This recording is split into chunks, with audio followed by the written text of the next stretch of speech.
Hey, hey, hey, YouTube world, we are back. Hope you are having a great day so far. Please download, rate, review, subscribe on all of our platforms, specifically the subscribe part here on YouTube.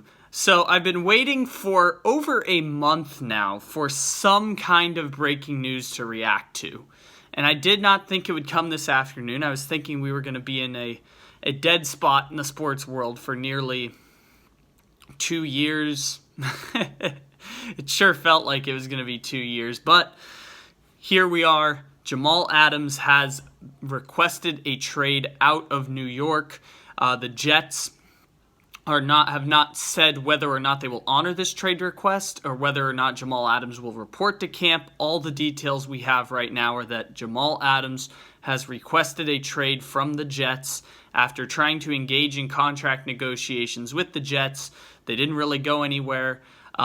This was very confusing, and it feels like a very Jets thing to do, even though Woody Johnson is no longer working as the owner of the Jets. His son has taken over temporarily while he goes to be an ambassador for President Trump in Ireland, which is a fascinating position to find yourself in.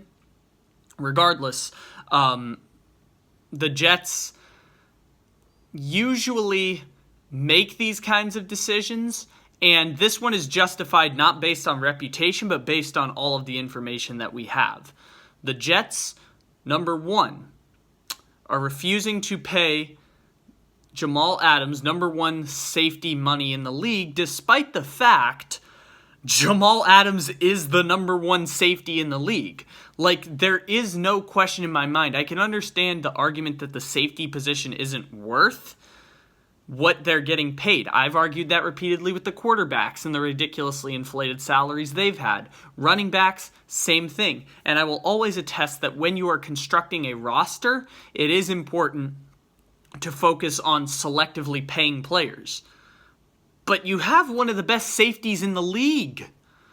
He is no number one safety in the league by my standards. I'm going to broaden it just for people who are Harrison Smith fans and people who still don't know Jamal Adams that well because he plays for the Jets, and the Jets don't translate to winning seasons. But trust me, Jamal Adams is the best safety in the NFL.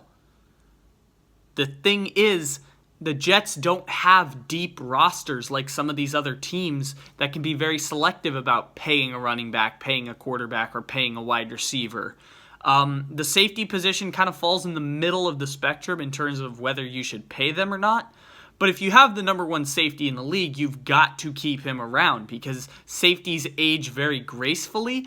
They are positions that can make big impacts in terms of like legitimately taking a touchdown away.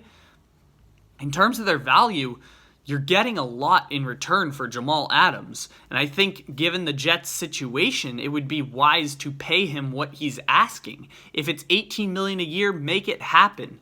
It doesn't make sense if you're going to pay Le'Veon Bell, and this is point 2, just for those keeping track at home.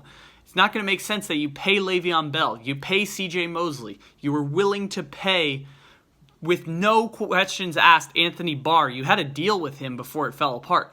They signed 5 offensive linemen this offseason to contracts that were in the top 30 among offensive linemen, all top 6 at their position. Paid contracts to 5 offensive linemen this offseason, and still they would not pay Jamal Adams, the best safety in the NFL, bar none.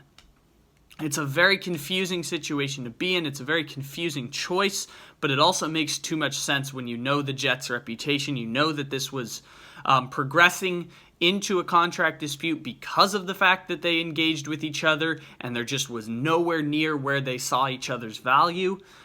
They weren't even willing to pay Jamal Adams number one safety money, which is really outlandish because he's the best safety in the NFL. Like, he should eclipse what Anthony Harris is getting on the franchise tag in Minnesota, which is what the Jets wanted to pay him for 4 seasons. It doesn't make any sense. But now we find a trade request. Adams has made it known that he wants to play for the 7 best teams in the NFL. So, big shocker there. He chose the 7 teams that had the best records last season.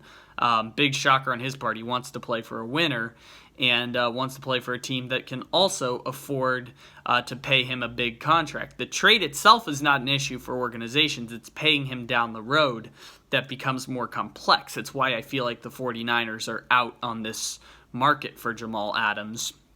Why the most likely partners are the Dallas Cowboys. Makes too much sense for them to put a trade package together. Baltimore makes a lot of sense. They can pay whatever it is that they feel Jamal Adams is worth and still be able to field a competitive team because they are very good at exactly what I was saying, selectively paying players. Be very selective. But the Jets do not have a player on their roster and will not have a player on their roster for the next 15 seasons that is better at their position than Jamal Adams is at his position. And of course, in true Jets fashion, they're going to let it walk away and field a trade that will return some real value. But in the grand scheme of things, not really do that much in terms of, a major winning on the field. And usually I get it. If you can get a contract you cannot refuse, you trade him. If they're willing to give 2 first-round picks and it's a team that's not necessarily a very good team, and they'll have a top 15 pick, I can't argue with the fact that you get 2 top 10 or 2 top 15 picks in each of the next 2 drafts. Tough for me to argue with that. If you get an offer you can't refuse, take it. But now it's gotten to the point where you're going to have to make the move because he's requested the trade. Player empowerment is too strong a force for them to get into a fight with a guy who is the best safety in professional football. And this doesn't even take into account all the coronavirus stuff that is placating around Jamal Adams. But for that, you're going to have to tune into tomorrow's podcast because Jamal Adams just saved America for the second time. Bill O'Brien did it the first time back when he acquired Brandon Cooks 3 weeks into the COVID stoppage. And now we have been saved by Jamal Adams making a trade request that we can all talk about.